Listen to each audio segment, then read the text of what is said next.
So there's a lot of different things that go into making a decision on whether you want to switch to PC. Uh, I waited until I was 26 years old to get into it myself. I've played on console since I was 3, 4 years old. First time I could hold a controller.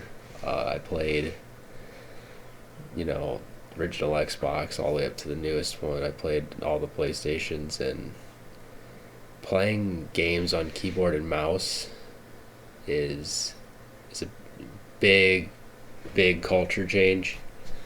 I've been playing for 5 months now, and I can say that I'm still not 100% comfortable. I've been playing a lot of Fortnite lately with one of my buddies, and I still find myself like clicking the wrong buttons in the middle of a fight, getting stuck on building, not being able to switch off. I've been messing with my keybinds lately. It's gotten better, but like it's not mapped out perfectly to your play style. You're gonna have to go into a lot of games and switch around some of the mappings. Like if you get a gaming mouse, which I would 100% recommend, especially if you're new, you want to get a mouse that has some buttons on the side for your thumb. So like you can put map some actions to it that you're gonna use a lot that you're not comfortable reaching over with and pressing. Like I used to use jump, which is space on my mouse, but in Fortnite I decided it'd be better to use different builds on my gaming mouse buttons. So I've gotten used to jumping on space now. Um, I don't like using control. Anything that's control in any game, I unmap it and I put it somewhere else. I just don't like reaching my pinky down there. But as far as that's probably one of the hardest things you're going to have to deal with when you switch. And if that's not something you're looking to put the time into, then I just won't even bother, because the next thing is getting a PC that performs as well as, say, an Xbox One X or PS4 Pro in the resolution department. You're going to be spending a boatload of money. I spent $1,200 on my PC. It's got a i7 9700, a GTX 1660 Ti, and 32 gigabytes of RAM. And I get 1080p, and I frame lock at 60 frames a second. Basically because my monitors, that's all it supports at the moment. I'm looking to get 144 hertz, but I'm not sure if it's worth it to me, because when I checked how high the frames were on Borderlands 3 here, it was bouncing around between like 115 and 120 on Ultra 1080p. So I don't know. Well, not Ultra as in like Ultra HD like 4K, but Ultra as in like the graphic settings. So it still doesn't hit 1080p on the newer game, or not 1080p. It doesn't hit 144 hertz frames per second, whatever you call it.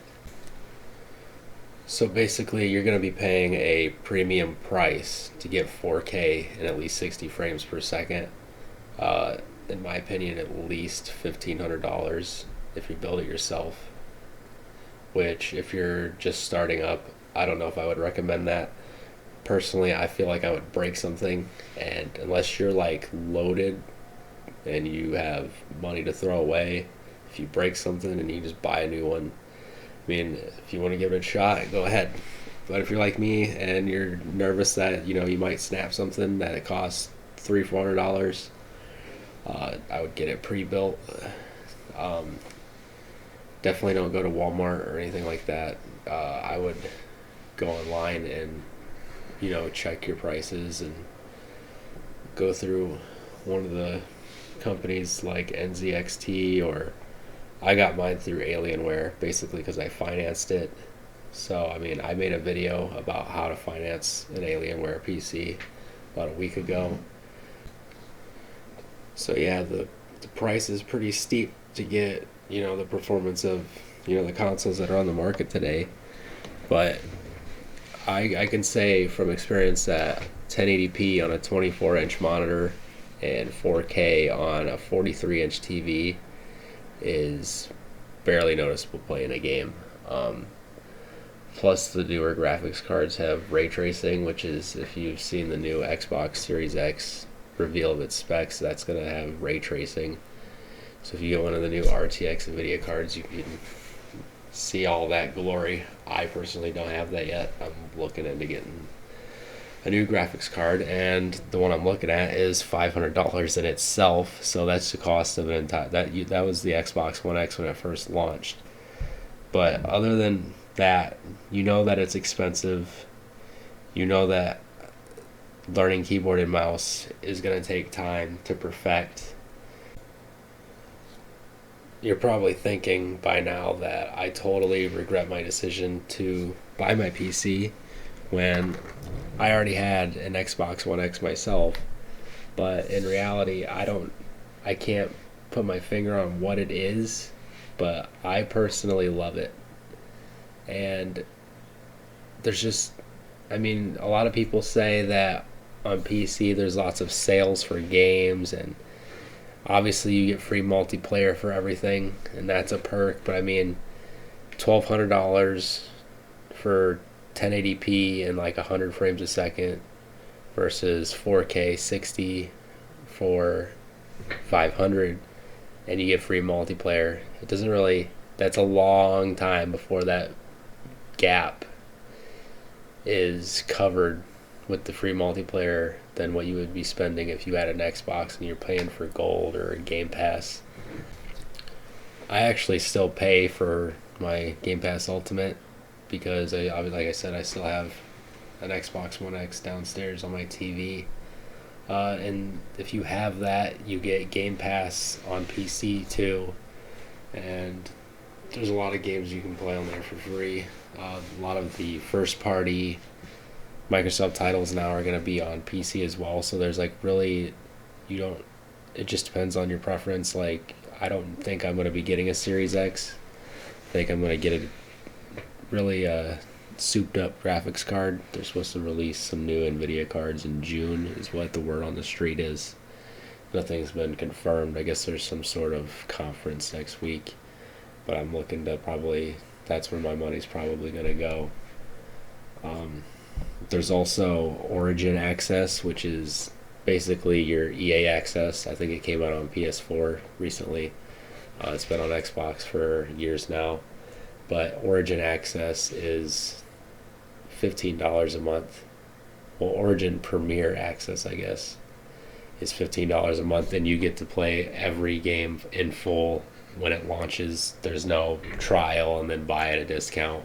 There's no waiting till it vaults. So that's a good service on PC. Obviously, there's all those early access games that come to Steam that everyone plays like a year or so before it comes to console. Like, there's PUBG that was out for months before it hit Xbox. DayZ's been out for years. Rust has been out for years, and that's about to come to console soon. So, I mean, you have a wide variety of games that you can play. There's no generational, wall. Like, you don't have to have Windows 7 to play, Crysis. Like, you can play games all the way back through the 90s and whatnot. Whatever was on PC in the 90s, you can play now. Whatever's in, the 2000s, 2010s, you can play every game. Also, with the introduction of cross-play and most titles that are coming out now and older titles that are implementing it, you don't have to really worry about, leaving your friends behind. Especially if you play on Xbox, you can join parties with them still. I think I haven't checked on PlayStation because, I haven't played on PlayStation in about a year or so now. But if you have PlayStation, I don't know if you can play with your friends. You can play on Fortnite and use game chat, but as far as Xbox goes, you can join Xbox Live parties with your friends, so you don't have to worry about losing all your friends. But with games that don't have crossplay, you're kind of in an area where you got to find people to play with. But when it comes to Fortnite, Modern Warfare, Apex is supposed to get it soon. I'm waiting for that because I want to play Apex with some of my Xbox friends. At the end of the day, it's really just up to you and whether you're like hardcore passionate enough about gaming that you want to try out PC, just like if you were always an Xbox gamer, you'd go out and buy a PlayStation 4 because you're just a gamer and you love all things gaming. Uh, I wouldn't, if you're just your casual like Madden player, or you play NBA 2K or something like that occasionally, and you maybe throw in some Call of Duty every now and then you saw Ninja playing Fortnite on Twitch back in the day, or you see Tfue or Shroud or any of these guys, and they're playing PC, and you think, oh, PC is the best way to play games. It is if you have the money to, but you're gonna need to be spending, like I said, over $1,000 at least just to get the performance you can get out of your Xbox. Now, I mean, yeah, there's a lot of freedoms of stuff that you can do on PC. Like you can edit videos, like what I'm doing here. You can, obviously stream with your own custom settings. You can, add overlays, alerts, all the different cool things you see on people's Twitches and whatnot. But if it's really just up to you. I mean, there's nothing that anyone can tell you otherwise. I mean, I can't really name one solid feature that is remotely like exponentially better than console gaming to me personally. But there's something about PC gaming. I don't know if it's just a new field to me, and I enjoy like learning to play video games like a kid again. Like I'm struggling to play some of the games, especially when I first got in on it. Like I've played Gears of War since I was a child. Well, not since I was a child. I think I was like 13. So when I jumped into that, I was terrible.